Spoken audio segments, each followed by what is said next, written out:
Buen día.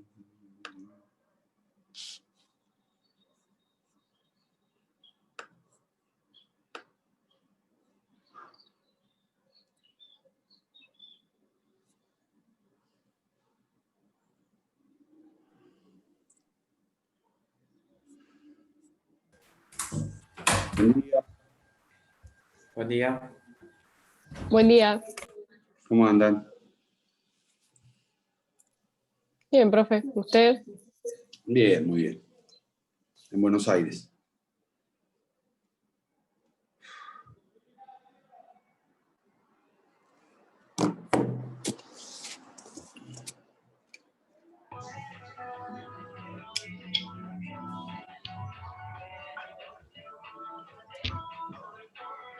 Vamos a esperar que ingrese Oscar.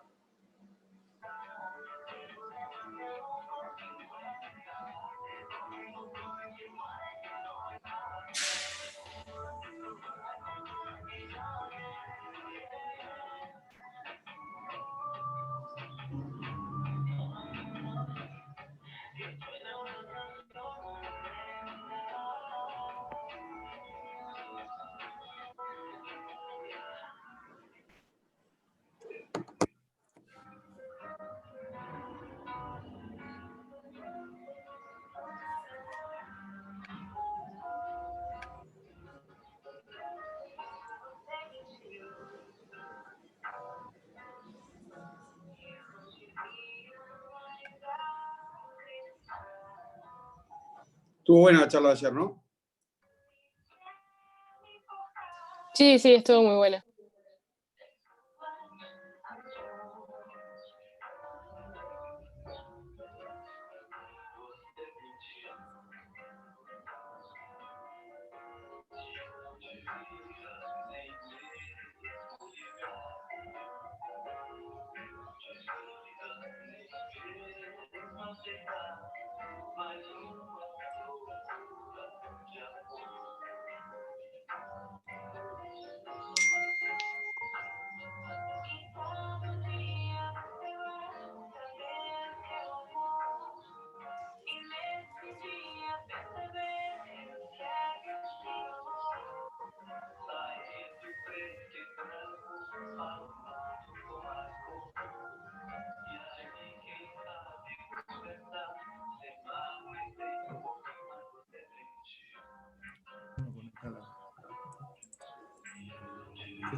Todavía no arrancamos, Micaela.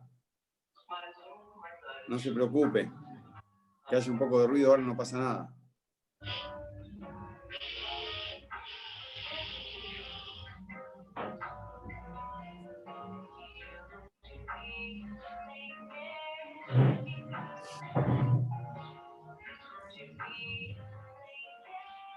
Escúchenme una cosa. Ahí está Oscar. Hola, Oscar. Buen día. Hola, Diego, buen día. Apareces como Luciano Pagni, pero sos Oscar Pagni. Sí, porque no encuentro mi computadora. No hay problema. Esperamos 3 minutos, a las 10 arrancamos en punto, Oscar. Que Y se bueno, están incorporando. charlemos un cachito. ¿Cuánto tiempo tengo? Y exponer la idea, la mecánica más o menos son una exposición de 40 minutos y después preguntas. Perfecto. ¿Eh? Y son todos alumnos de la Facultad de Derecho. Todos alumnos de la facultad, de la Cátedra de Derecho Parlamentario. Algunos están cursando, todos ya dieron constitucional. Algunos están cursando familia. Y otros obligaciones. Depende. Perfecto. Buen día. ¿Eh? Perfecto. Entonces, tenemos... Se están incorporando. Buenos días. Buenos días, buenos días. Vayan silenciando los micrófonos y prendiendo las cámaras. Así los vemos. Hoy está bastante bien el tema cámaras, ¿eh? Lo tengo a Guillermo sin cámara, a Micaela, ahí está Marco Romero, a Dana, Josefina, Camila, están sin cámara. Yo estoy con cámara. Agustina recién se despierta y ahí se incorpora. Algunos fueron alumnos nuestros, Oscar, en Constitucional. Sí, algunos sí, sí, sí.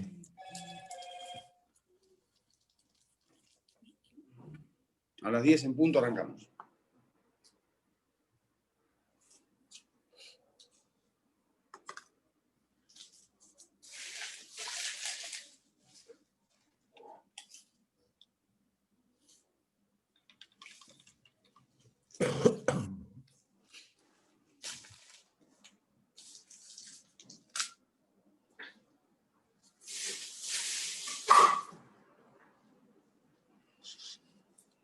Bueno, hoy vamos a contar con una charla del escribano Oscar Pagni, que es docente de nuestra facultad, profesor adjunto de Teoría Constitucional. Oscar, además, en el año 94 fue convencional constituyente, fue uno de los convencionales constituyentes que reformó la Constitución de la provincia de Buenos Aires.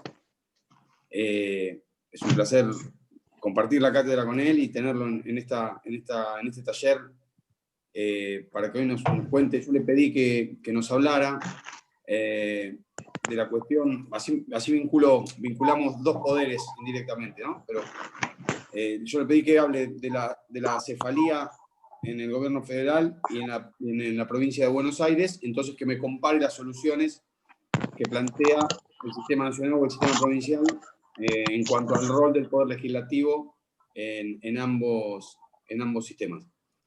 Así que, como siempre les digo, aprovechen la clase, aprovechen la charla. Oscar sabe mucho, lo sabe explicar y después vamos a abrir las preguntas, como hacemos siempre, que generalmente se ponen jugosas y a veces picantes, Oscar, así que se pone lindo.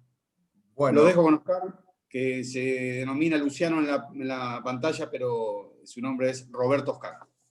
Un abrazo. bueno, muchas gracias, Diego. Buenos días a todos. Yo había preparado, creo que no sé por qué me había quedado algo de asambleas legislativas y acefalía a nivel federal, pero podemos hablar con eso y si querés podemos completarlo más adelante en la cefalía provincial, pero tampoco hay mucho para inventar. Vamos a hablar un poquito de lo que es la asamblea legislativa, que en definitiva, para responder la pregunta que decía el doctor García Arena, es el ámbito donde, en la eventualidad de una cefalía definitiva de presidente y vicepresidente, se resuelve la elección de un nuevo presidente. Pero primero vamos a hacer un poco de historia de las asambleas legislativas. Ustedes han estudiado la Constitución, tienen la Constitución a mano, y fíjense que la palabra asamblea legislativa no está en la Constitución. La Constitución nos dice el artículo 84, ambas cámaras reunidas en Congreso sancionarán con fuerza de ley.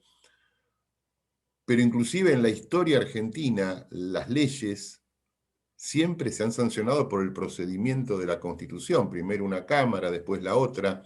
No hay, salvo un antecedente muy curioso que les voy a comentar ahora, nunca en la historia argentina las leyes se sancionaron en reunión conjunta de ambas cámaras.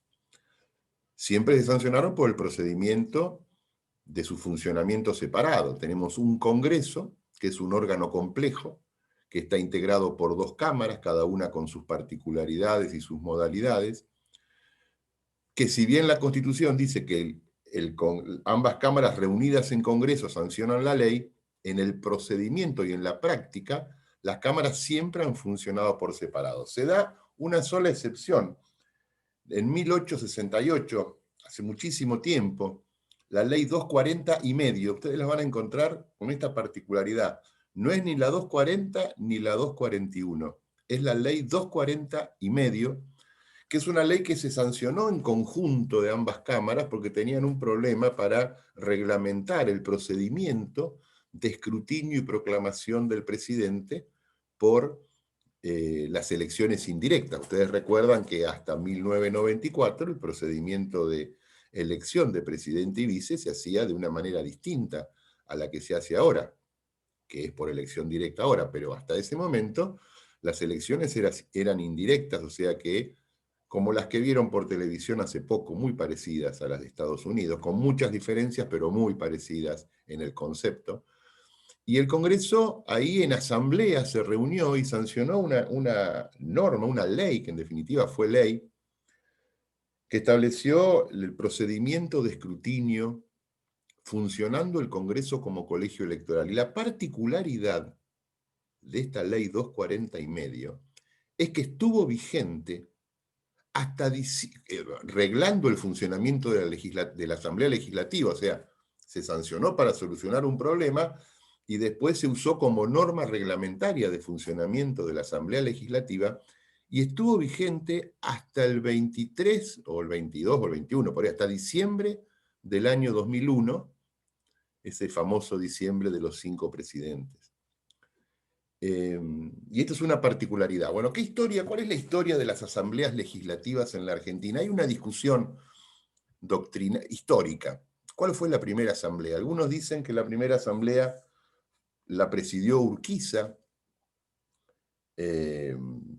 cuando la Argentina, bueno, había 2 Argentinas, la Confederación y el Estado de Buenos Aires, y dicen que el 22 de octubre de 1954, en la ciudad de Paraná, el presidente Urquiza preside la primera asamblea legislativa dando inicio a unas sesiones ordinarias. Pero bueno, ahí todavía no estaba completada la unidad nacional. Y otros dicen que fue Mitre, con otra particularidad, que fue Mitre en mayo, el 25 de mayo de 1862, pero ustedes saben que Mitre no era presidente en ese momento.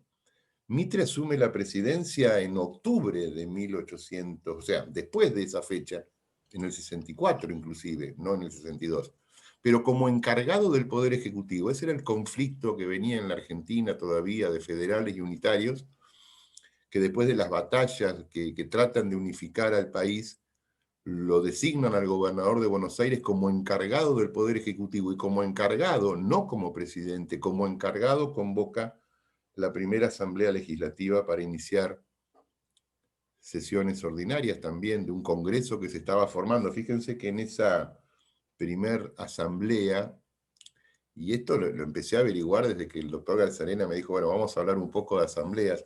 En esa primera asamblea había 15 senadores y 24 diputados. Y un presidente de la asamblea que era el general Mitre, que no era presidente, que era encargado del Poder Ejecutivo, designado por las provincias que existían a ese momento. Sea cual haya sido la primera, si la de Urquiza por la Confederación Argentina o la de Mitre como encargado de negocios 2 años antes de que fuera electo presidente, lo cierto es que desde ese momento hasta ahora se verifican alrededor de 270 reuniones de asambleas legislativas, de las más variadas. Alrededor de 50 por motivos protocolares, ahora vamos a ver cuáles son las funciones de la asamblea, y el resto para iniciar las sesiones ordinarias del Congreso de la Nación, y se verifican 13 asambleas legislativas para admitir o desechar, por lo general se admitieron siempre, renuncias de presidentes y de vicepresidentes. La última asamblea legislativa que admitió la renuncia de un presidente fue la que le admitió la renuncia a Rodríguez Sá, ese presidente interino que duró 7 días. Anteriormente, pocos días antes, se le había admitido la renuncia al presidente de la Rúa. Pero se le admitió la renuncia, por ejemplo, al vicepresidente Duhalde, ¿no?, que fue vicepresidente de Menem. O sea que en 13 oportunidades cuenta la doctrina sobre este tema, de estas casi 260 y pico oportunidades en que se reunió la Asamblea Legislativa, en 13 se utilizó para este tema tan importante. Dice la Constitución admitir o desechar, con lo cual nos da a entender que la Asamblea Legislativa, cuando el presidente o el vicepresidente mandan la renuncia, podría decirle, no, señor, no le admitimos la renuncia, quédese y cumpla su mandato, o quédese y sométase al procedimiento eventualmente que pudiera estar ocurriendo de juicio político. Vamos a ver cuáles son los casos de asamblea legislativa La más común, la que más oportunidades ha ocurrido, más de alrededor de 130, es la de apertura de las sesiones, que en definitiva es una tradición. Actualmente ocurre 1 de marzo, antes de la reforma de 1994, bueno, con las fechas de inicio de las sesiones ordinarias, que eran en mayo. El artículo 99, inciso 8, plantea que el presidente va al Congreso y que es la única oportunidad constitucional en donde el presidente va al Congreso, no tiene obligación de ir en otro momento, salvo que tuviera alguna acusación en el procedimiento de juicio político y quisiera exponer su defensa en forma personal. Pero la única obligación constitucional de ir al Congreso es el 1 de marzo de cada año para hacer la apertura, que es un acto protocolar. Porque ustedes saben que el Congreso ya viene trabajando de antes. Antes del 1 de marzo de cada año, fines de febrero, entre el 26 de febrero y fin de febrero, se reúne el Congreso para llevar adelante lo que llaman las sesiones preparatorias, y hay antecedentes en la Argentina, en esta época tan difícil que fue 2001, 2002, en donde el Congreso comenzó a sesionar un 28 de febrero a las 6 de la tarde y terminó aprobando un presupuesto nacional el 1 de marzo a las 10 de la mañana, y a las 12 concurrió el presidente Duhalde, que era este presidente que había sido elegido por asamblea, a dar su discurso inaugural. O sea que, ¿qué pasa si el presidente no va? No pasa nada, el Congreso funciona igual. El presidente no habilita el funcionamiento del Congreso con su presencia. El Congreso funciona aparte porque la Constitución lo dice, el 1 de marzo en adelante, en sus sesiones ordinarias, vaya o no vaya el presidente. Hasta ahora todos los presidentes han ido, por suerte. Se mantiene la tradición. Y dan su discurso. Originariamente los discursos eran muy, muy cortos. Fue Sarmiento el primero que tiene noticia de la historia, que lee un discurso, que leyó más de una hora y media. Ahora los presidentes leen entre 40 y 45 minutos sus discursos, pero son mucho más largos porque informan el estado general de situación del país y las políticas que van a llevar adelante. Y el texto, que ya lo conoce el Congreso antes de que el presidente vaya, se le imprime a todos los integrantes de la Asamblea para que lo tengan. Y el presidente en su discurso hace un resumen.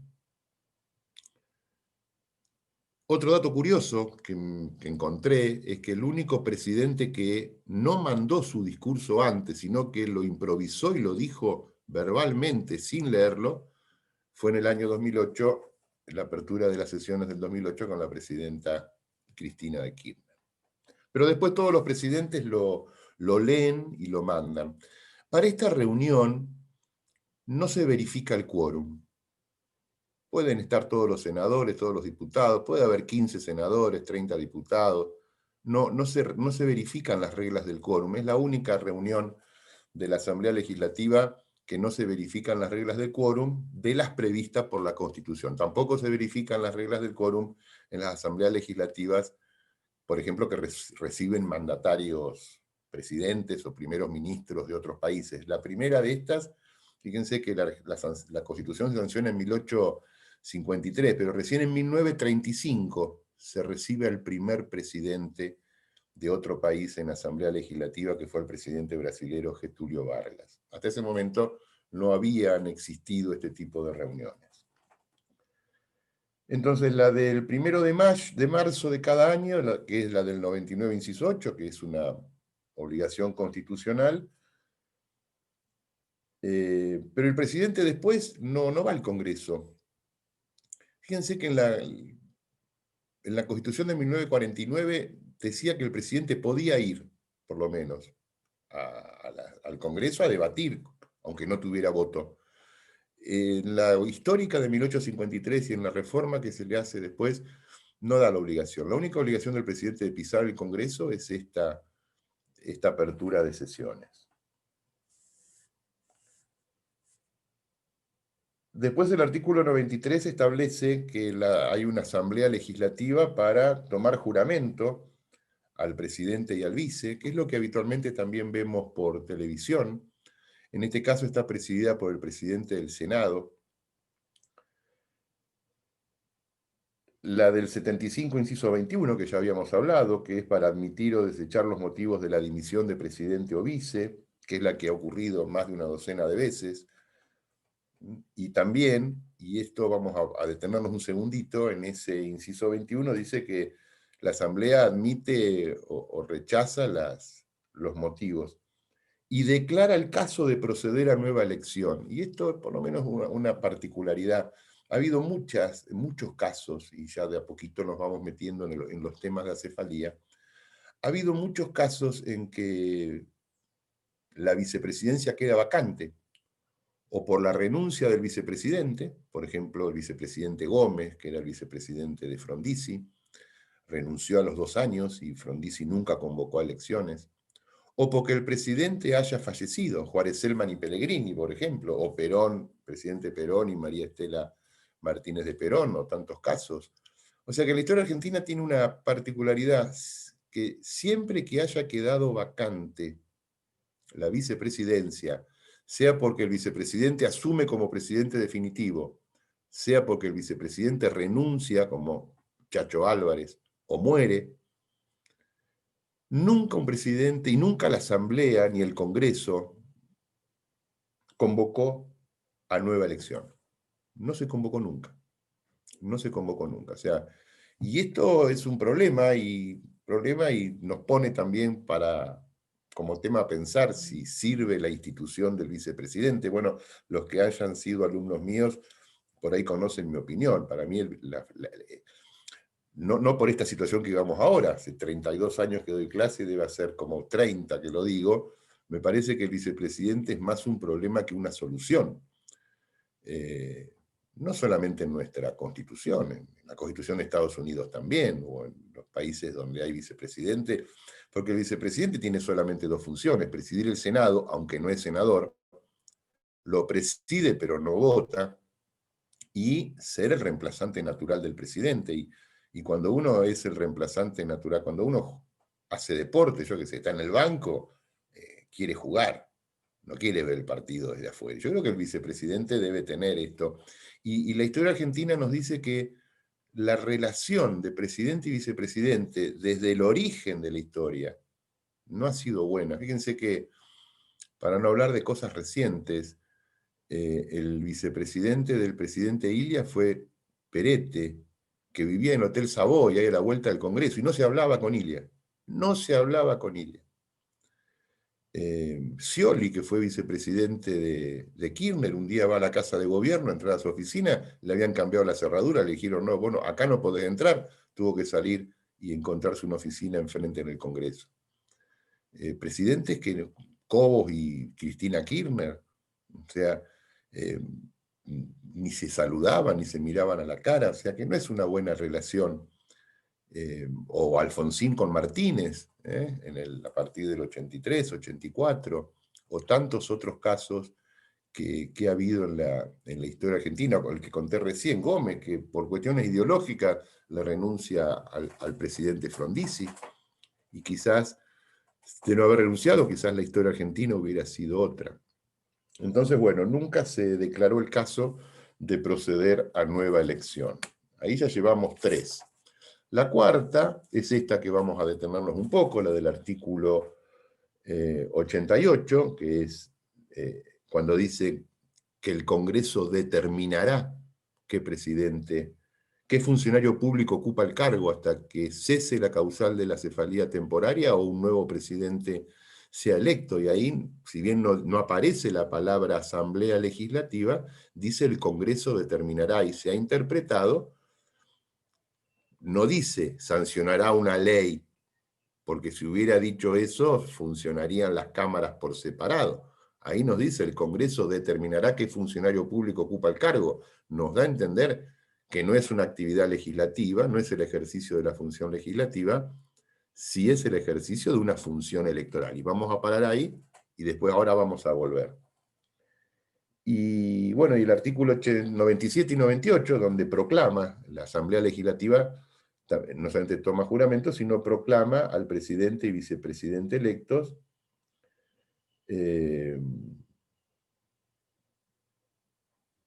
Porque la Constitución no dice que el Congreso proclama, y acá hay un vacío. La Constitución dice que tienen que ser proclamados, y no dice por quién. Algunos han entendido que la Junta Electoral puede proclamar, y la mayoría ha entendido que es el Congreso. Y esto se solucionó hace unos años cuando se sancionó la ley 24.444, que define qué es el Congreso, que modifica el Código Nacional Electoral, y define que es el Congreso el que proclama. Pero la Constitución dice que presidente y vice, en el capítulo de presidente y vice de Poder Ejecutivo, serán proclamados. No dice por quién. Sanamente se ha interpretado, primero por interpretación y ahora por una interpretación legal, que es el Congreso el que proclama. Y que le corresponde a la Asamblea Legislativa, en reunión de ambas cámaras, determinar o proclamar. Y también tiene que la Asamblea Legislativa, cuando toma conocimiento del resultado de las elecciones, la Constitución establece que es la que determina si se debe convocar una segunda vuelta. Le corresponde esto. Entonces tenemos estas 5 modalidades y la sexta con la extraprotocolar de recibir a mandatarios extranjeros, y nos vamos a detener entonces en la del artículo 88, que es la de la cefalía. El constituyente en 1853 estableció, este artículo nunca ha sido modificado, viene tal cual fue redactado por la Convención Constituyente y que tiene vigencia a partir del 1 de mayo de 1853. Y nos dice que plantea una cefalía temporaria, 5 causales, o sea, 2 causales de enfermedad, ausencia del país. Esta ausencia del país ha sido interpretada en forma extensiva, o ausencia de la capital ha sido interpretada en forma extensiva como ausencia del país, porque si no el presidente debería pedir todos los días permiso, porque trabaja en la ciudad de Buenos Aires y duerme en la provincia. De acuerdo a las reglas de la pandemia, tendría que ir en transporte público, porque va de provincia a capital. Pero bueno, se interpretó. Esta es una cuestión muy común en los sistemas federales, donde los distritos federales tienen esta particularidad. Habitualmente el presidente pedía, o ahora mismo, una vez por año permiso, y el Congreso le da un permiso extensivo. Hace 2 días el presidente Fernández se tomó un helicóptero y se fue a comer un asado a Uruguay con el presidente de Uruguay, y el Congreso no le permitió salir o no. Ya tiene un permiso extensivo, porque si no es un control exorbitante, ¿no? El presidente no podría salir del país. O sea, el Congreso hoy le da una autorización anual y después se rinden cuentas. Y cuando es extensa la salida, ahí sí está la causal donde el vicepresidente asume como vicepresidente a cargo del Poder Ejecutivo. Cuando la causal es temporaria, el presidente se enferma, supongamos ahora el presidente Fernández estuvo aislado, supongamos, Dios no lo quiera, que tenga COVID y no pueda ejercer la función, ahí la vicepresidenta asume el Poder Ejecutivo como vicepresidenta a cargo.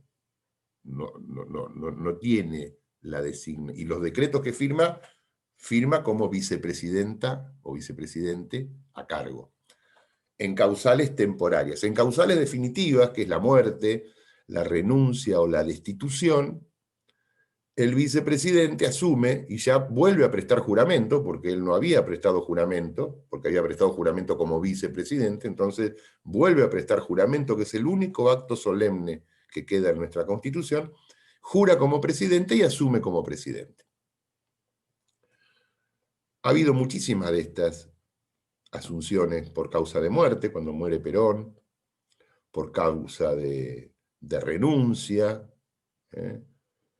pero no por destitución. Nunca un presidente ha cesado en el cargo por destitución. Este primer párrafo del artículo 88 es muy simple. Después viene el segundo párrafo, cuando dice la Constitución que estas causales le pueden ocurrir a los dos. Inclusive habla de la inhabilidad.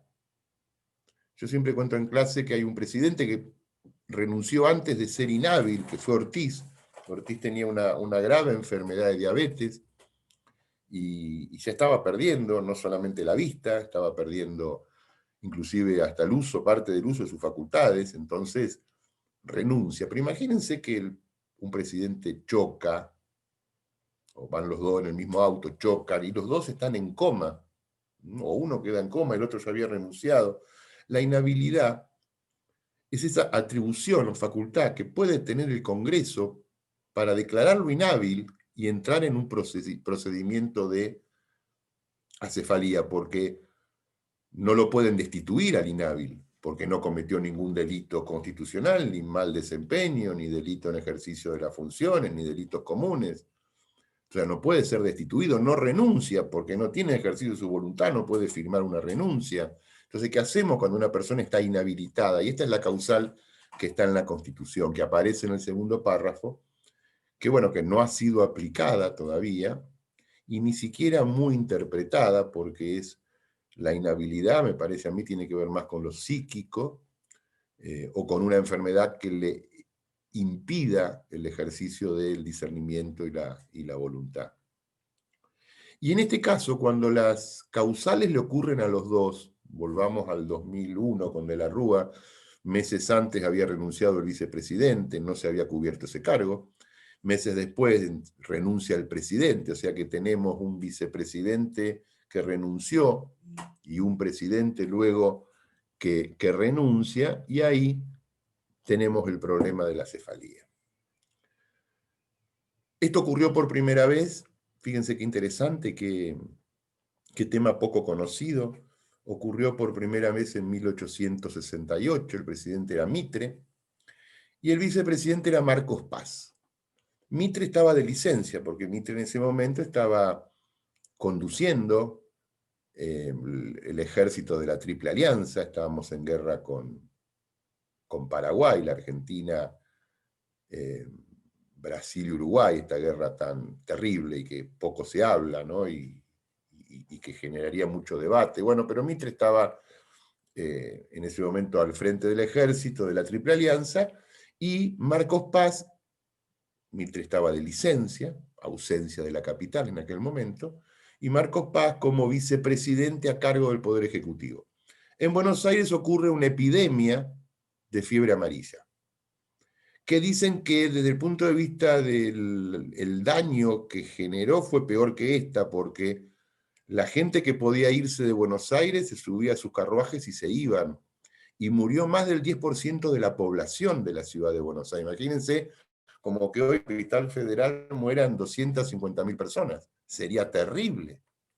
Hoy sería terrible sobre la población de la ciudad de Buenos Aires que se mueran 250.000, que sería más o menos el 10%. Bueno, en 1868 murió casi el 10% de la población. Y entre ellos, ¿saben quién se murió? Marcos Paz. El vicepresidente a cargo del Poder Ejecutivo se muere. Y entonces acá hay una pregunta de Roque. No, la pregunta en general la No, perdón, me estaba anotando nada más. Bueno, perdón. Yo los voy anotando, Oscar. Bueno, discúlpame. Bueno, entonces se muere Marcos Paz. Teníamos un presidente de licencia, causal temporaria, un vicepresidente a cargo fallecido, causal definitiva, y se tenía que aplicar entonces el artículo constitucional. Y el Congreso tenía muchas opciones, y me parece a mí, desde mi punto de vista, que eligió la peor. ¿Por qué podría haber hecho el Congreso? Se debería haber reunido en asamblea y, como dice la Constitución, determinar qué funcionario público ocupa el cargo, en este caso, hasta que cese la causal temporaria del presidente Mitre. En aquel momento no podía volver en 2 o 3 días. Había que avisarle, había que tomarse un vapor, navegar por el Paraná, llegar hasta donde estuviera Mitre, avisarle. Mitre tuvo que convocar a los jefes de los otros ejércitos. La guerra se estaba perdiendo en ese momento.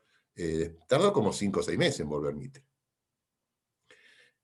El Congreso, en vez de determinar qué funcionario público, porque el panorama de funcionarios públicos es muy amplio, me imagino que quien estaría en mejores condiciones podría ir al ministro de Salud, de hacerse cargo del Poder Ejecutivo temporariamente en ese momento, vaya a saber uno. Bueno, lo cierto es que el Congreso no determinó qué funcionario público, no tomó una decisión para el caso particular, sino que sancionó una ley general. Sancionó una ley general, primera ley de acefalía, la 252, sancionada en 1868 y que estuvo vigente hasta 1975. Fíjense, más de 100 años. Pero la ley de cefalía, en definitiva, la 252, fue la solución política al problema político de 1868. ¿Y qué decía? Establecía un orden sucesorio. Decía que ante la falta de presidente y vice iba a asumir temporariamente el presidente alterno del Senado, que ante la imposibilidad o inhabilidad de el presidente de la Cámara de Diputados, y frente a la imposibilidad de ambos, el presidente de la Corte. A partir de esta ley comienza una costumbre parlamentaria, que seguramente la han charlado, en donde los gobiernos, tengan o no mayoría en las cámaras, por lo general, como le dan la presidencia a algún diputado o senador del partido de gobierno para que presida el Senado y diputados, porque integran el orden sucesorio. Sería terrible que ante la falta de presidente y vicepresidente del partido A, justo el partido B, que era el que tenía la mayoría en el Senado, ejerza provisoriamente la presidencia. Esta costumbre se dio casi siempre en el derecho parlamentario argentino, no siempre, casi siempre. En el 2001, 2002, por ahí no se dio, o en el 99, 2000 no se dio. Pero es una tradición a cumplir, por eso van a ver ustedes que puede ocurrir a veces que presida una cámara una persona perteneciente a un partido que no tenga la mayoría en esa cámara. ¿Por qué? Porque integra la lista de sucesión presidencial. Y en los primeros años de funcionamiento de la Corte, recuerdan ustedes que al presidente de la Corte lo designaba el presidente de la Nación. Entonces, ¿por qué? Porque integraba también el orden sucesorio. Esto cambió hace muchísimo tiempo y hoy al presidente de la Corte lo eligen sus propios pares. Pero en el origen de nuestro sistema constitucional, al presidente de la Corte lo elegía el presidente. Después veremos, o verán ustedes si está bien o mal. Yo les dejo los datos. Entonces, la ley 252 se hizo para este problema político y después se utilizó para todos los procesos de sucesión de acefalía que hubo en la Argentina, buenos o malos. Pero ¿qué decía esta ley? Que el presidente alterno, la ley era muy clara. Si era temporario, bueno, estaba hasta que el presidente volviera a ejercer sus funciones. Y si era definitivo, tenía 30 días para convocar elecciones. 30 días, no quería decir que las elecciones se hicieran en los 30 días. Tenía los 30 primeros días para convocar elecciones, que serían 2 o 3 meses después, elecciones de aquel momento, que eran las indirectas de la Constitución histórica. Esta ley se utilizó más de 100 años, y yo siempre digo que es como guardar un remedio en la heladera, ¿no? Y comprar, hoy tengo gripe, me compro un remedio para la gripe, lo guardo en la heladera, dentro de 20 años me quiebro el tobillo, como no tengo nada, voy a ese remedio y lo tomo, y 50 años después tengo caspa, entonces voy y me tomo el mismo remedio. ¿Ustedes harían eso? Usar el remedio que se dio para un problema durante más de 100 años, para cualquier tipo de problema de acefalía, indudablemente fracasa, los remedios vencen. El maestro Espota, que fuera titular de esta cátedra durante muchos años en la Universidad Nacional de Buenos Aires y presidente de la Asociación Argentina de Profesores de Derecho Constitucional, siempre decía, entre tantas verdades que decía, que cuando uno estudia una ley o un fallo de la jurisprudencia, lo primero que tiene que hacer es ubicarse en el momento histórico donde se sancionó esa ley o donde se dio ese fallo, para poder entenderla. Miren este caso, 1962. Frondizi había tenido más de 30, presidente Frondizi, no había vice. Frondizi había tenido más de 30 intentos de golpe de Estado. En el 31 o el 32 lo arrestan. Lo llevan preso a la isla de Martín García, pero fue una facción del ejército la que lo arresta, lo saca de la casa de gobierno y se la lleva a la isla Martín García. No había vicepresidente. El senador José María Guido, que era el presidente alterno del Senado, y esto ocurre como todas las cosas que hacían los militares, muy temprano de mañana, el presidente alterno del Senado, José María Guido, ¿qué hace? no había WhatsApp, no había celular, no había internet, pocos teléfonos. ¿Qué hace? Se va a la corte, sube las escalerillas de la corte. ¿Y quiénes estaban en el primer piso de la corte? Todos los ministros de la corte. ¿Y qué dice Guido? Señores ministros de la corte, vengo a que me tomen juramento en función del artículo tal de la ley 252. Y mientras los golpistas estaban llevándoselo a Frondizi a la isla de Martín García, José María Guido iba y la corte, en función de la ley 252, lo nombraba presidente. José María Guido llama a elecciones y en el 63 gana Ilia.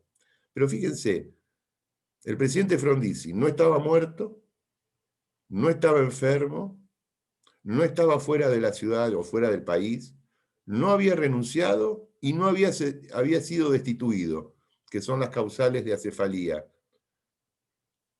¿Qué pudieron haber entendido? Que estaba inhabilitado, pero si estaba inhabilitado, ¿por qué era? Porque el ejército se lo había llevado preso.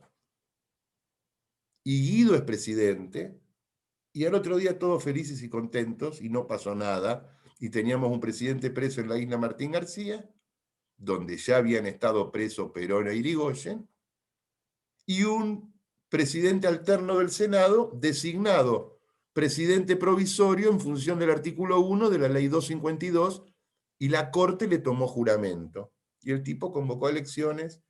Bueno, se usó para eso, que estuvo mal.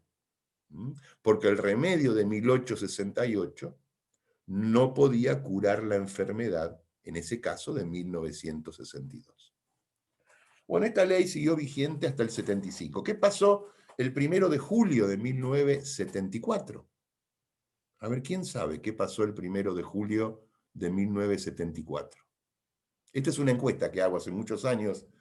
¿Murió Perón? Murió Perón. Murió Perón. Falleció el presidente Perón, estaba ejerciendo su tercera presidencia, él había vuelto al país muy enfermo, había ganado muy bien las elecciones, la segunda elección del 73, y en el 75 muere. O en el 74 muere, perdón. Y asume la vicepresidenta, ya asume como presidenta, presta juramento, María Estela Martínez.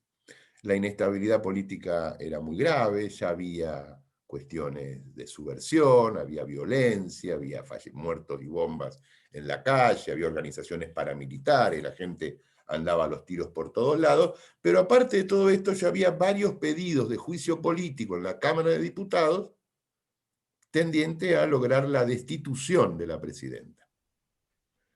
Cosa que nadie sabe si hubiera ocurrido, porque vino el golpe. Al otro año el Congreso deroga la ley 252 y sanciona la ley 20972, que es la que hoy, con algunas modificaciones, está vigente. Pero ¿por qué se modifica? Porque la modificación de la ley de acefalía se da en el ejercicio de la presidenta Martínez. Porque yo siempre sospeché que la solución porque todos sospechaban o que María Estela Martínez renunciaba o era destituida. No había alternativa. O renunciaba por la inestabilidad política y económica y social que había en la Argentina, o era destituida porque el juicio político en la Cámara de Diputados estaba avanzando. Y los que deben haber estado ahí en ese momento, los que analizaban la política, los diputados y senadores del oficialismo de aquella época, más que nada en las cuestiones provinciales, porque había una puja muy fuerte entre Córdoba y la provincia de Buenos Aires, el gobernador de Córdoba, Obregón Cano, el gobernador de la provincia de Buenos Aires, que había renunciado, que había asumido el vicegobernador, derechas e izquierdas del partido gobernante, estaban muy, muy enfrentados. Y deben haber pensado que la solución de la ley 252 era la salida electoral, porque si hubiera, imaginémonos, en el hipotético caso de que hubiera renunciado María Estela Martínez de Perón, asumía el presidente alterno del Senado, que en ese momento era Luder, y debía convocar a elecciones. Y si había elecciones, había una salida democrática.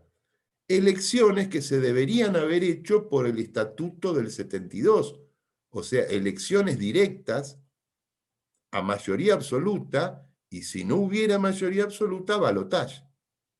Porque en ese momento estaba vigente no la Constitución Histórica de 1853, sino el estatuto, que se llama Estatuto Fundamental de 1972, que algunos lo cuestionan, otros no tanto, pero que se estaba gobernando por esa Constitución.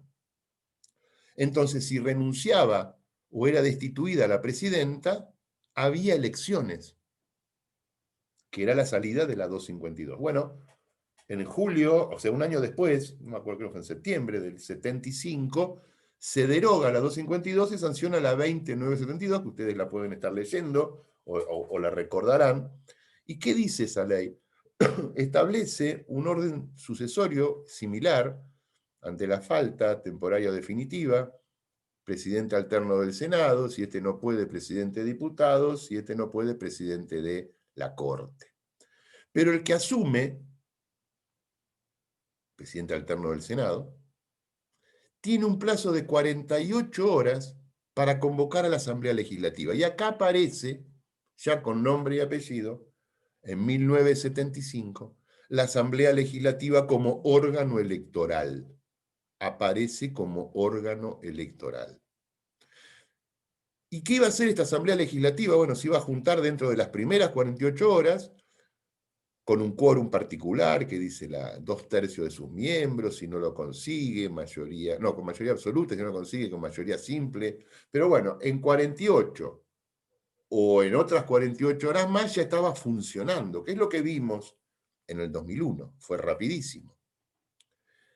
¿Y qué iba a hacer la Asamblea Legislativa, o sea, esta reunión de diputados y senadores? Iba a hacer una sola cosa: elegir presidente.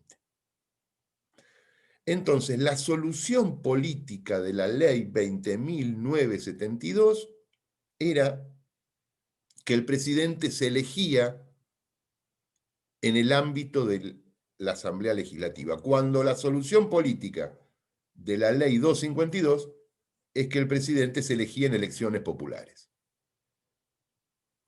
Cada uno de ustedes deberá tomar su propia opinión sobre esto, ¿no?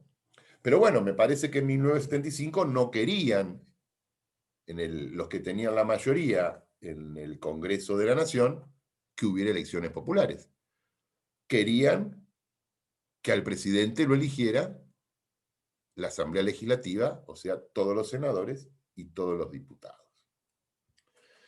Y aparte, dice que iba a ser electo un presidente entre un diputado, un gobernador o un senador, o sea, entre un miembro del Congreso y un gobernador de provincia. O sea que el concepto de la Constitución, que es el Congreso determinará qué funcionario público ocupa el cargo, en la ley se achica este funcionario público a diputado, senador o gobernador.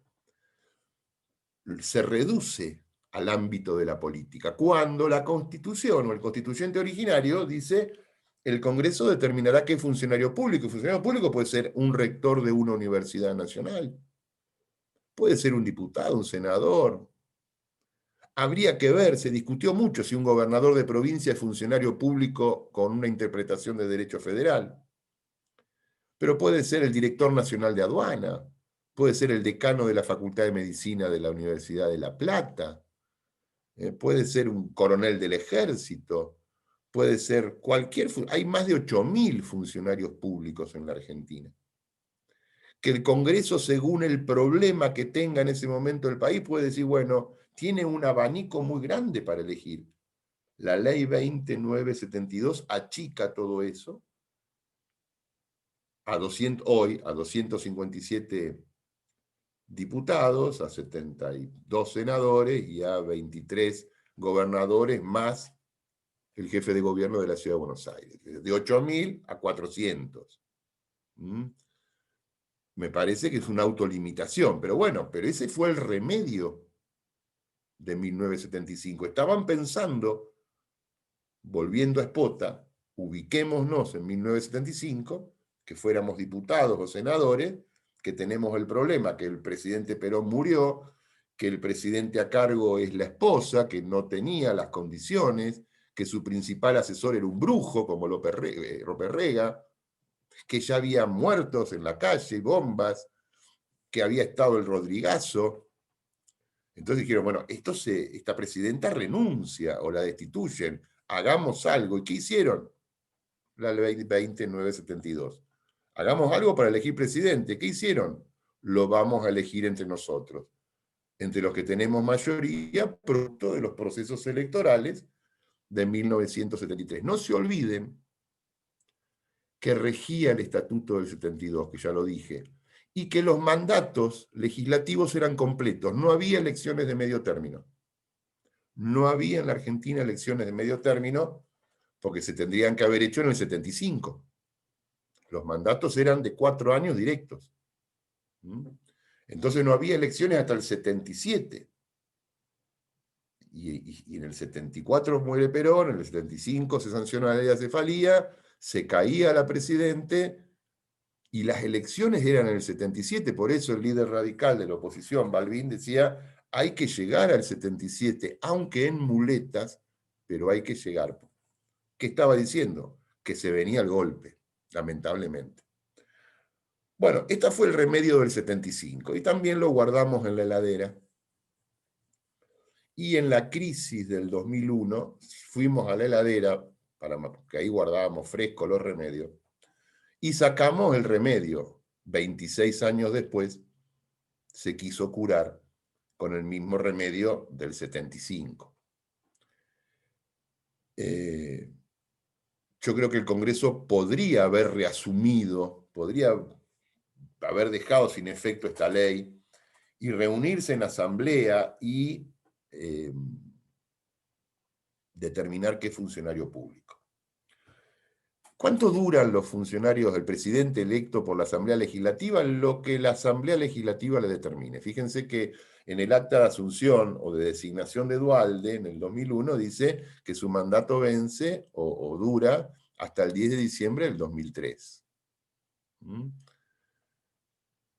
O sea que la Asamblea elige por mayoría absoluta al presidente entre un diputado, gobernador o senador. El primero, fíjense que lo eligieron al gobernador de San Luis, dura 7 días y renuncia acá en Mar del Plata, manda la renuncia desde Chapadmalal al Congreso de la Nación, se reúne la asamblea y se la admite, y en ese momento se convoca una nueva asamblea y se lo elige a Duhalde, que era senador nacional. Creo que era así, senador nacional. Y le toman juramento, la asamblea, y le establece el término del mandato. Perfecto, hasta ahí no hay problema. Viene la modificación de la ley. ¿Por qué? Porque esta ley de acefalía ahora fue modificada por la 25.716. ¿Qué dice esta ley?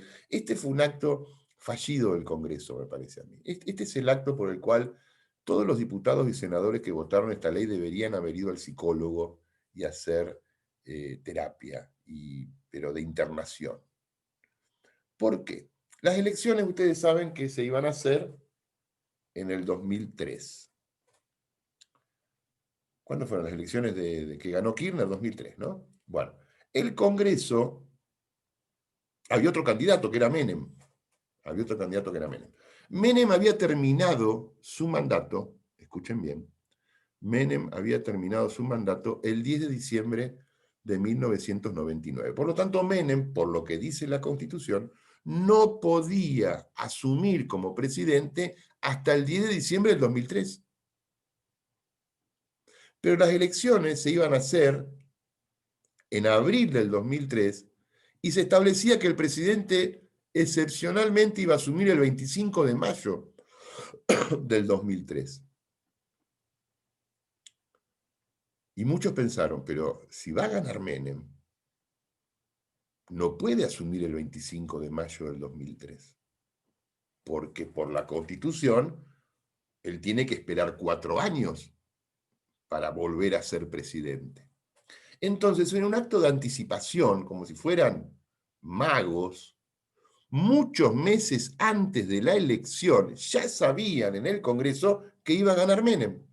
Y modificaron la ley de acefalía y dijeron que el nuevo presidente que resulte de las elecciones del 2003, que iba a asumir el 25 de mayo, entre el 25 de mayo del 2003 y el 10 de diciembre del 2003, que son 7 meses, no se computan como periodo presidencial. Por eso fue que no ganó Menem, pero que el presidente Kirchner gobernó más de 4 años. Porque una ley lo habilitó, una ley reformó la Constitución. No está pasando en Birmania o en Nigeria, está pasando en la Argentina.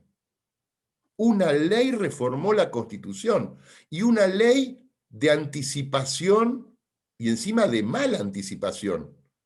Porque una ley hecha para Menem, porque claro, va a ganar Menem, va a asumir el 25 de mayo, no puede, entonces le decimos entre el 25 de mayo y el 10 de diciembre, muchachos, eso no forma parte del periodo, pero fue presidente. Entonces Kirchner fue 4 años y 7 meses presidente.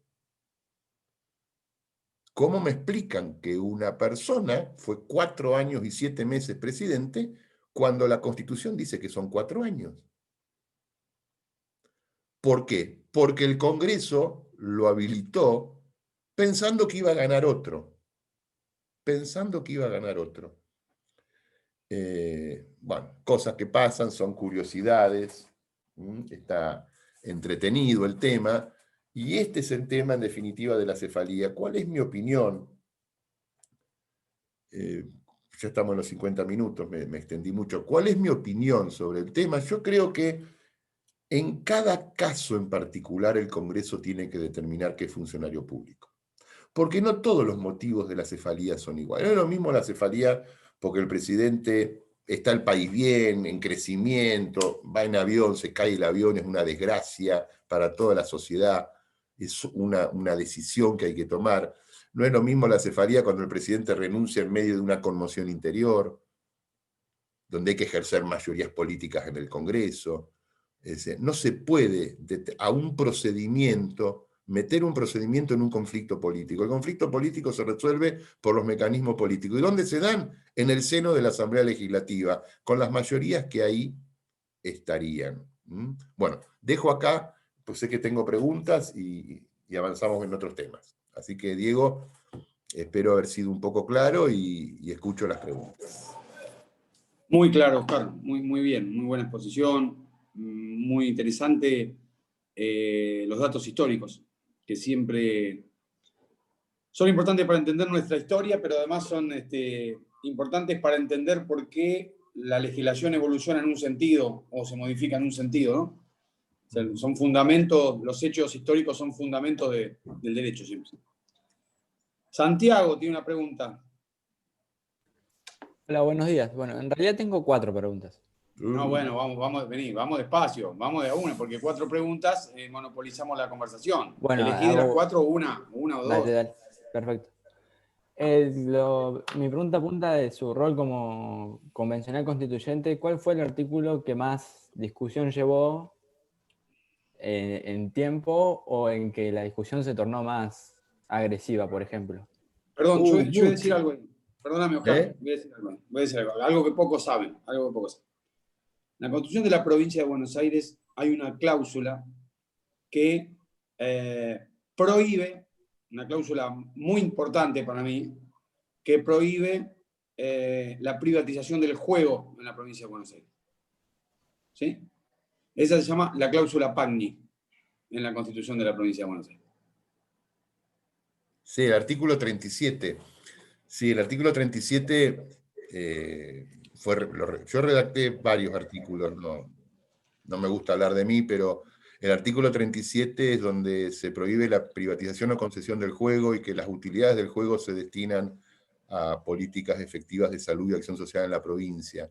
Porque en aquel momento, bueno, creo que ustedes ni habían nacido, ¿no? Mar del Plata en 1992 vino una persona a comprar los casinos, que después el hermano fue presidente de Estados Unidos, vino el hermano de Bush a hacer una propuesta para comprar los casinos. Mar del Plata se revolucionó en aquel momento, y justo, bueno, el gobernador estaba interesado en su reelección y había que reformar la Constitución y tuve la suerte de ser electo, el orgullo de ser convencional constituyente.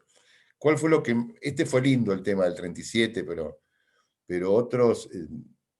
hubo un debate muy interesante del derecho a la vida, yo siempre lo planteo, porque esto que se está discutiendo ahora con el aborto, yo tengo mis serias dudas si es una jurisdicción federal, porque todas las constituciones provinciales lo reglamentan y se reservan para sí, más allá de la opinión que tengamos, ¿no? El derecho a la vida desde la concepción hasta la muerte natural, y eso está en todas las constituciones provinciales, y tengo mis serias, y eso se debatió también en la Convención Constituyente. Pero lo más difícil, y te contesto rápidamente, yo fui vicepresidente de la comisión redactora. O sea, ¿qué pasa? Se trabajó 4 meses, se extendió un mes y medio más, y un día se fueron todos a sus casas, y nos quedamos, 15 más o menos, donde el presidente de la comisión, que había que darle la redacción final a la Constitución provincial, porque se habían votado muchas modificaciones. Entonces nos encerramos ahí en la convención, y claro, yo no tenía, yo era minoría, y el presidente...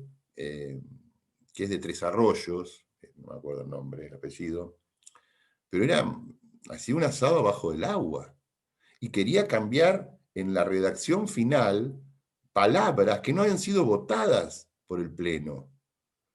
Y en esa redacción final no solamente había que establecer los tiempos verbales, porque a veces se legisla mal, se legisla en función de la necesidad del momento de la votación, pero después nos habían dado facultades para acomodar lo legislado, pero acomodarlo en los rangos, en los ámbitos interpretativos de lo que se había votado. ¿Qué palabras empezaban con mayúscula? Estado provincial, por ejemplo, se discutió.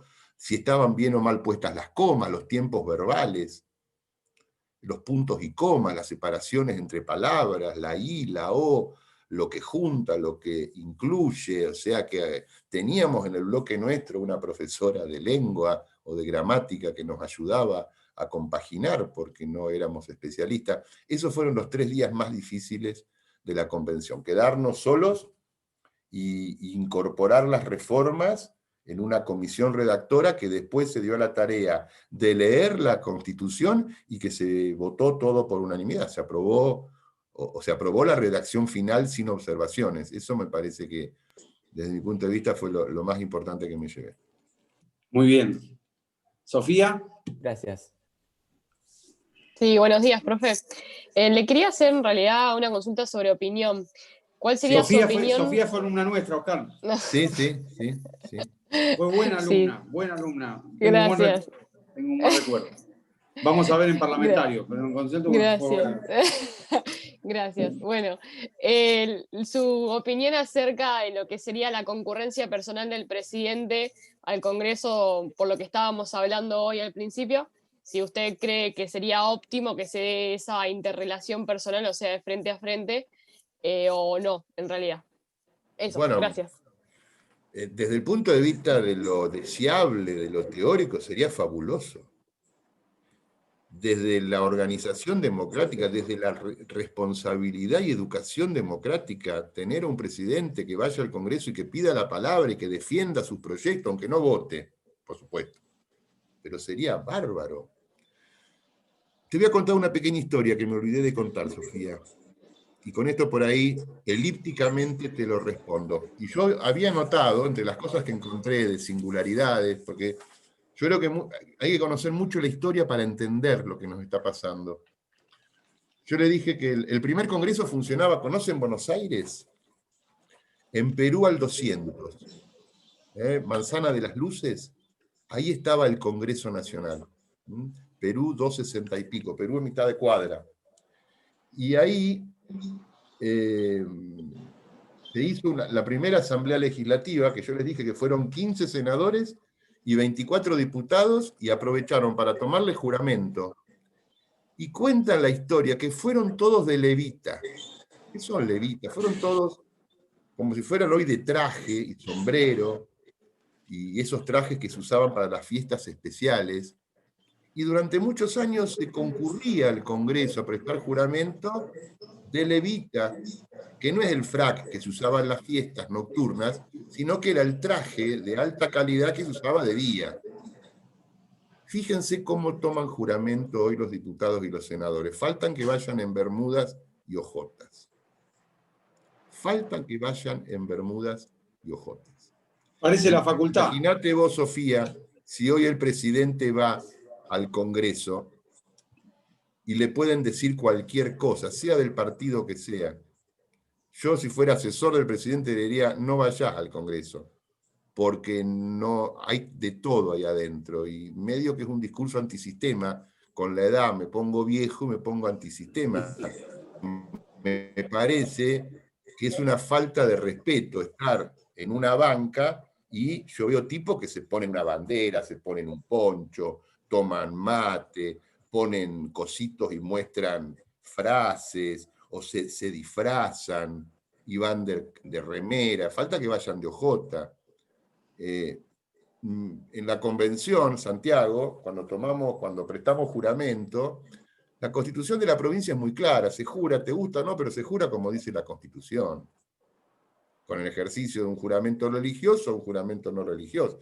Y ya en el 94 hubo convencionales y constitucionales que juraban por el Pato Donald, no quiero decir un político de turno. Juran por cualquier cosa, y en el Congreso de la Nación, ustedes lo verán por televisión, juran por cualquier cosa, y es mucha más proclama y relato que ejercicio de la función legislativa. Respondiendo y volviendo a lo de Sofía, sería bueno en un país civilizado, y yo creo que todavía nos dista mucho de ser civilizado, porque la falta de respeto está al orden del día. ¿Otra pregunta? Roque, saben que yo fui alumno de Pagni en Constitucional, ¿no? Con eso quiero marcar la diferencia de edad que tenemos. ¿Sí? Fue mi profesor de Constitucional en el año 1988, con el doctor Carlos Ortega. Carlitos, sí. Bueno, yo tenía 28 años ahí. Y el titular era Sola. Juan Vicente. Juan Vicente, que en esa época era director, creo que había sido director del Antártico, nos quería llevar al Antártico. Sí, después fue embajador, laburaba en la Cancillería. Fue embajador y ahora está en la Cancillería, sí, es un canciller de carrera. Sí. Y es pariente del otro Sola, que de derechos de Cancillería no sabe nada y es el canciller, son primos. Son primos. Son primos seguro. Sí, pero Felipe, lo que pasa es que el nuestro no tenía acento en la A y este tiene acento en la A, pero bueno. Sí, pero son parientes, son parientes. Aparte vos los ves de cara, yo cuando lo vi a Juan Vicente digo, pero vos sos igual a Felipe. Y bueno, sí, son parecidos. ¿no? Pero bueno, hoy uno es canciller, que no entiende nada, y el otro es embajador en alguna comisión, que ya por ahí está jubilado, porque era un tipo grande. Roque. Bueno, yo ya aprovechando también el privilegio de tener a un convencional constituyente, que me gustaría pedirle una opinión y también una pregunta respecto a este juego de poderes constituyentes y autonomía. Y la relación, ¿no?, entre la Constitución provincial y la Constitución nacional. Cuando el 123 de la Constitución nacional dice que hay que asegurar la autonomía provincial. Y acá vemos en la provincia de Buenos Aires la autonomía municipal. Y vemos en la provincia que tenemos una ley orgánica de municipalidades. ¿No resultaría inconstitucional no poder asegurar esa autonomía municipal o esa falta de poder constituyente municipal? Buena pregunta. Totalmente de acuerdo. Te lo suscribo y ahí termina tu pregunta, te la respondo. Sí, tenés razón, pienso como vos. Agarrá la bandera, vamos para adelante. ¿Qué pasó en ese momento? La Convención Constituyente estaba habilitado el tema de la reforma del régimen municipal, pero sabiamente, yo en aquel momento no lo entendía.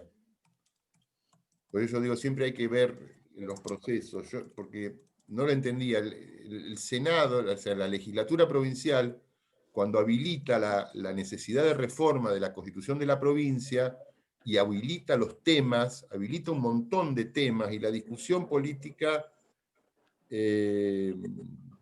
era la reelección del gobernador.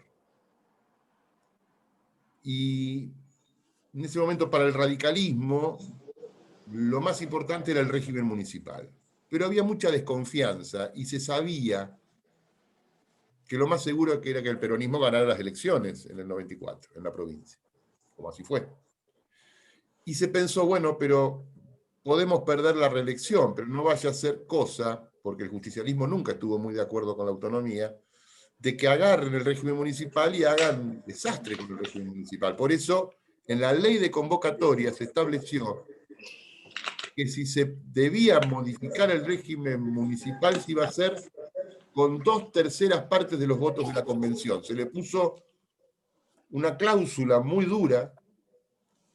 Todos los temas estaban habilitados, inclusive la reelección del gobernador, para modificarlo con mayorías, pero el régimen municipal, como resguardo, se estableció 2/3.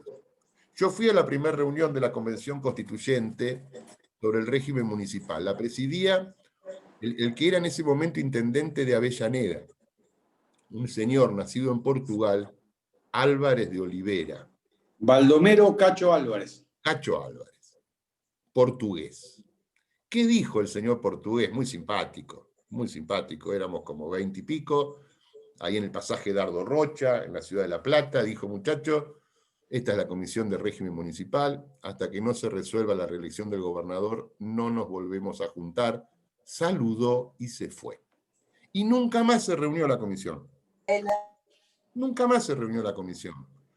Después de que se resolvió el tema de la reelección, que se resolvió más o menos, porque tuvo que haber un proceso electoral, un plebiscito después sobre este tema, ahí se presentaron los proyectos y se discutieron en la convención los proyectos, y muchos de autonomía municipal y muy buenos, pero como se necesitaban 2/3 y nadie tenía por separado los 2/3, ni había forma de juntar 2/3 de la convención. La convención eran 138 convencionales, 65 del justicialismo, 30 de la Unión Cívica Radical, 23 del Frente Grande y 20 del Modín.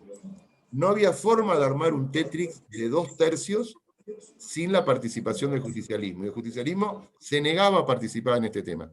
Por lo tanto, no hubo reforma de régimen municipal. Paralelamente, en Santa Fe y Paraná, se otorga la autonomía municipal en la Constitución Nacional. Y termina la Convención Nacional, y la provincia dura un mes más. Y ahí se le trató de explicar a la mayoría, bueno, pero tenemos esto en la Constitución Nacional, no le importó a nadie. Y entonces, ¿qué tenemos hoy? Una provincia atrasada, con un régimen municipal desnaturalizado, que lo hemos visto ahora en la emergencia, que no da respuestas. Y si vos me decís inconstitucional, sí, plenamente inconstitucional. ¿Se intentaron acciones de inconstitucionalidad? Sí, fracasaron todas. La Corte Provincial rechazó todas. Y no nos olvidemos, y acá termino, ustedes son abogados, que hoy 2 de los jueces de la Corte de la provincia fueron convencionales constituyentes en 1994.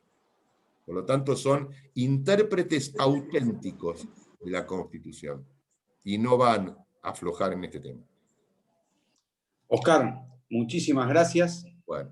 Muy buena clase. Espero que la hayan aprovechado todos. Así que ya te libero para que pases el sábado y me quedo un rato con ellos charlando de un trabajo práctico que vamos a hacer. Bueno, muchas gracias por invitarme, y nos queda pendiente para la otra el tema de la provincia. Había notado algunas cosas de la provincia, pero bueno, si quieren, en cualquier momento nos juntamos. En cualquier momento te invito a otra clase. Dale, buen fin de semana, hasta luego. Gracias, Oscar, abrazo grande.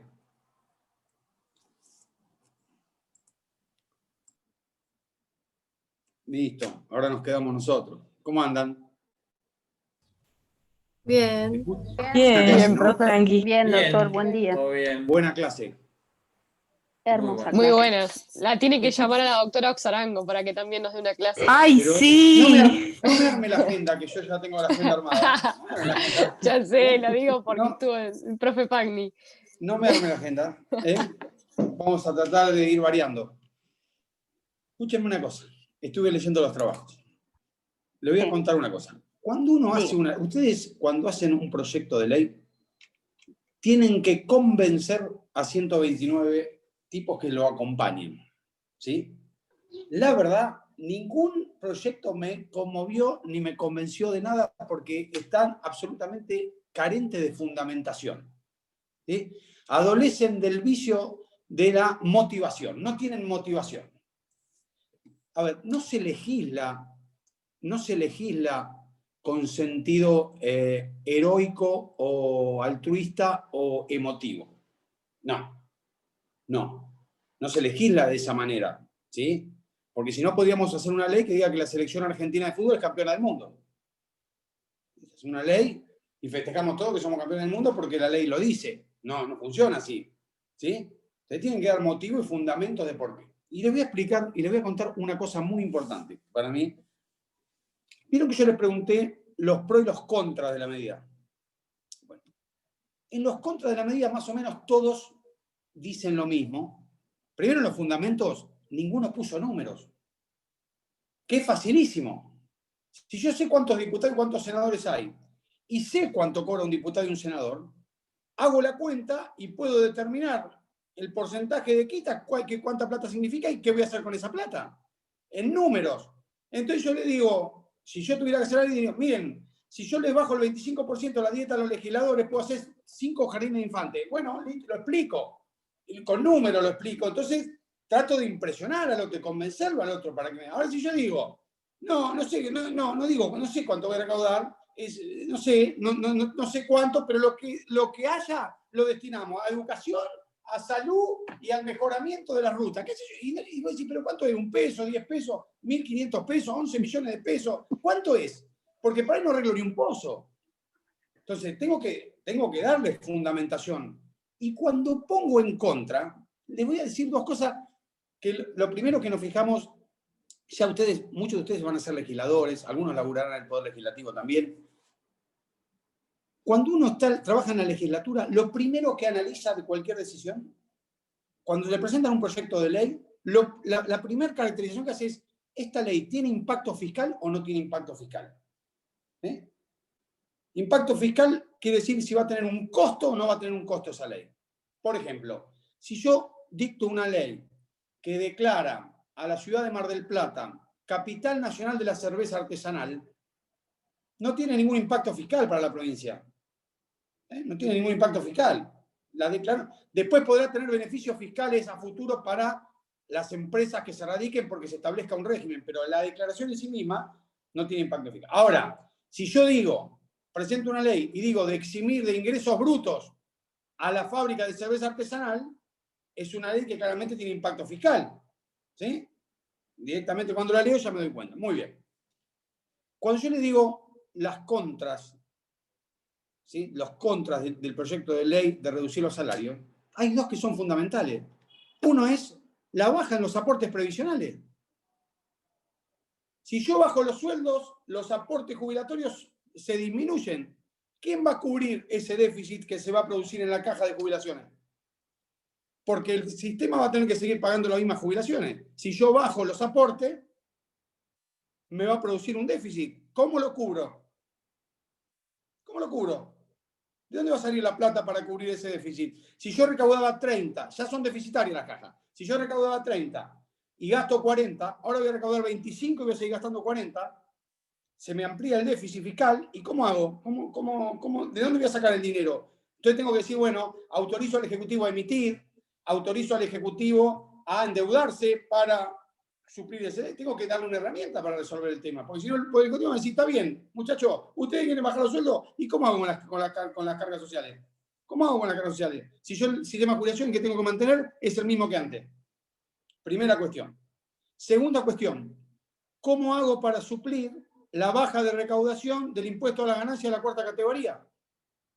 Si yo bajo los ingresos, bajo la alícuota de ganancia de la 4ª categoría.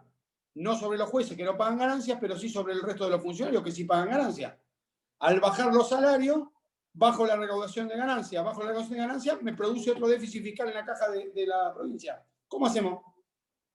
Me tienen que dar la solución, porque si no, es facilísimo. O sea, para hacer una medida que esté en consonancia con un sentimiento de la gente, que a los políticos hay que bajarle el sueldo, meto mano a una ley que en realidad termino generando más problemas que soluciones.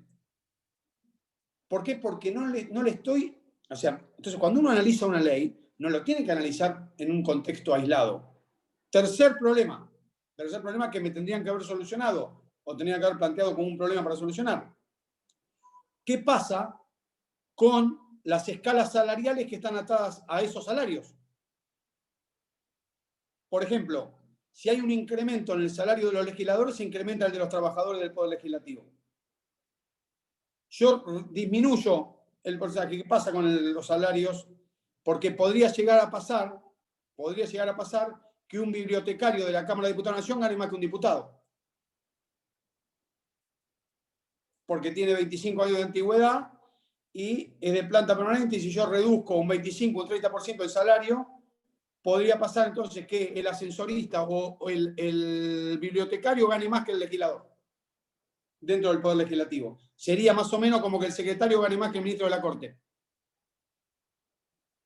Entonces, esas cosas las tenemos que resolver. No son medidas aisladas. O sea, muchas veces se busca un impacto efectista en una ley, pero no puede ser exclusivamente efectista el impacto porque tiene costo fiscal. Y eso lo tenemos que resolver. Con esto, ¿qué les quiero decir? Que muchas veces se dicen cosas que suenan heroicas, pero que después, para llevarlas a la práctica, no son tan lineales, no son tan sencillas, ¿sí? No son tan sencillas, porque cuando los salarios están atados, por ejemplo, el salario de los trabajadores judiciales está atado al de los jueces. Si bajo el 40%, el 30% del ingreso de los jueces, ¿qué pasa con los trabajadores? Y si usted me dice, no, a los trabajadores los exceptuamos en la ley, muy bien. Entonces va a pasar que por ahí el trabajador gane más que el juez. Y se genera un conflicto. Un conflicto claro. ¿Sí? Entonces, esas cosas las tienen que resolver en la ley. No pueden ser solo enunciaciones altruistas o efectistas. ¿Sí? Seguramente una ley, si alguien propusiera una ley que rebaje los salarios, la gente estaría contenta. Apoya una ley, y yo diría que el 95% diría que apoya una ley. Estoy seguro. Ahora, hacela. Hacela. Esto es como la pena de muerte. ¿Viste que te dicen, pasa un hecho y dicen, habría que matarlo? Y vos decís, mátalo. No, yo no mato a nadie. Yo no puedo matar a nadie. Bueno, ¿qué quiere? ¿Que lo mate otro? Claro. Bueno, esto es lo mismo. O sea, uno enuncia un planteo y después te dice, bueno, hacelo. ¿Sí? Entonces, hay que tener cuidado con esas cosas y sobre todo en la redacción de una ley, porque yo tengo que juntar una mayoría para sacar esa ley. Y la verdad que con los proyectos que me mandaron no juntan mayoría. No juntan mayoría porque recibirían en una sesión más cuestionamientos que apoyos. O sea, le dirían, bueno, estamos de acuerdo con la decisión, pero, y te empiezan a tirar tingui, y vos no tenés respuesta para esas cuestiones, y lo más probable es que naufrague en la primera comisión ese proyecto. O que te digan, bueno, cuando tenga la respuesta lo tratamos, queda en comisión. ¿Sí? Entonces, el Estado es un rompecabezas. Cada pieza está encajada. Donde yo saco una pieza, se desencajan las de alrededor, sobre todo en el tema fiscal. Y ahí es donde uno tiene que armar. Por eso el armado de una ley es un rompecabezas. Porque no afecto solamente la decisión que estoy adoptando en ese momento, sino otras, que son los famosos efectos colaterales de una decisión. ¿Sí? Y eso hay que tenerlo muy en cuenta. Por eso cuando uno lee una ley, no es un compartimento estanco, aislado. Hay que leerlo en el contexto de todo el derecho. ¿Sí? Estos son consejos que estamos dando porque estamos en una cruzada, obviamente. Y por eso yo a veces los peleo a propósito, los chicaneo para que se pongan más las pilas. Pero entienden lo que les digo, no se puede hacer un proyecto así. Hubo un grupo, no importa cuál, que me hizo un proyecto de ley donde incluye a los funcionarios provinciales en las rebajas. ¿Sí? Eso es invadir la autonomía de las provincias. Cada provincia dicta su constitución y determina el régimen de los empleados públicos de su provincia. ¿Cómo una ley nacional va a bajar los sueldos de los empleados públicos de las provincias? Eso lo tiene que decir cada provincia. Vos podés invitar a las provincias a adherir, pero vos no podés decir que los funcionarios públicos, tanto nacionales como provinciales, van a sufrir la baja de los salarios. Eso lo tienen que determinar las provincias, que son antecedentes al gobierno federal. O sea, las provincias constituyen un gobierno federal, no al revés. Y delegan parte de sus facultades. ¿Se entiende lo que estoy planteando?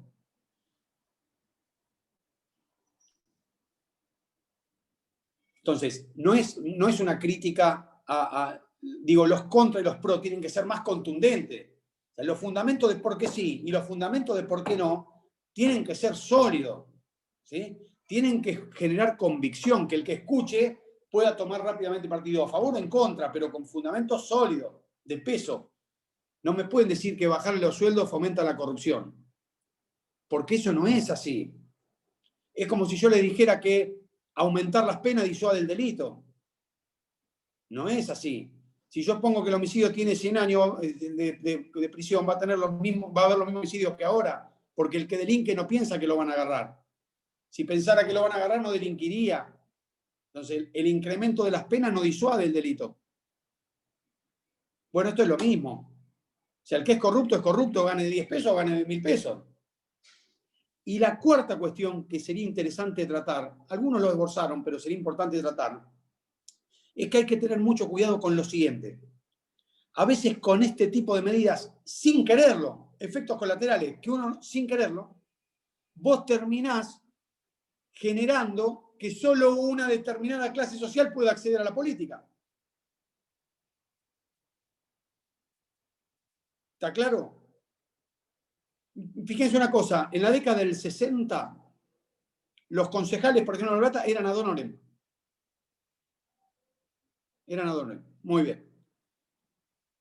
Una sesión que dura 12 horas, comisiones todos los días. ¿Quién podía ir a ser concejal? El que tuviera posibilidades económicas de hacerlo, porque el que tenía que laburar 15 horas no quería ser concejal si tenía que ir a laburar para darle de comer a los hijos. Entonces, un día se dijo, bueno, esta medida genera desigualdad.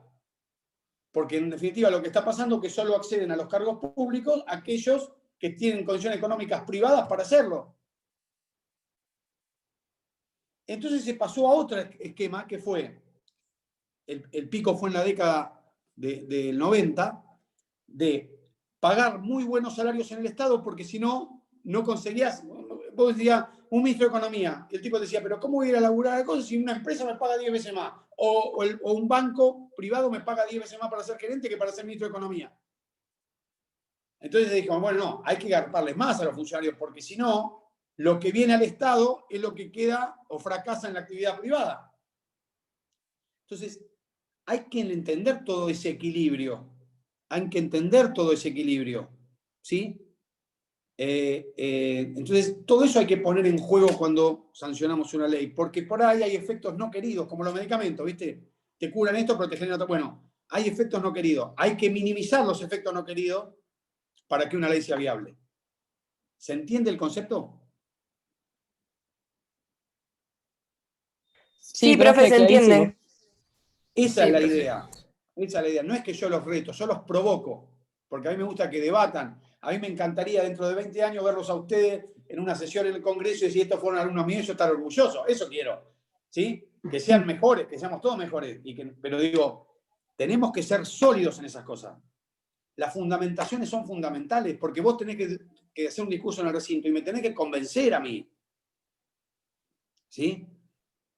No puedo decir, no, la gente está a favor, hay que bajar el 25%. Y yo te digo, ¿cuánto vas a recaudar? No sé cuándo. Y entonces te digo, ¿pero para qué vas a bajar si no sabes ni lo que...?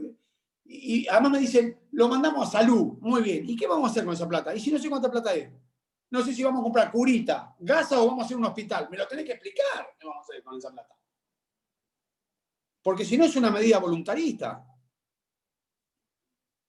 ¿Se entiende? Convénzanos.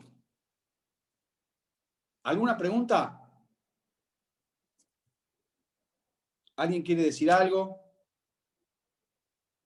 ¿Algún aporte? Yo lo único que, respecto a la fundamentación, que nosotros pusimos considerandos, vistos que eso puede darse como una fundamentación y después, no sé, más que eso. Pero ahí Nosotros tienen sí. que estar, ahí tienen que estar Ahí. los fundamentos. Ahí tienen que estar los fundamentos. Yo tengo que leer la ley. La ley es una integralidad. Yo la tengo que leer y tengo que tomar posición. Yo la tengo que leer y tengo que tomar posición. ¿Sí? Entonces, esto tienen que saber. Los fundamentos no se votan. Se vota la ley. Porque yo puedo votar una ley con otro fundamento, la misma ley con otro fundamento. O sea, los fundamentos no se votan, se vota la ley. Pero los fundamentos son los que me convencen a mí de votar en una ley. Porque son los que marcan el espíritu de esa ley. ¿Sí? ¿Se entendió? Sí, sí, perfecto. Sí, profe. Bueno, nos vemos el viernes que viene. No sé qué clases tenemos el viernes que viene, pero seguimos el cronograma que está en el aula virtual. Y bueno, nos comunicamos como siempre por el WhatsApp y por el aula. Buen fin de semana. Buenísimo. Igual, profe, Gracias. Buen fin de... Profe. Descansen. Hasta luego. Chau.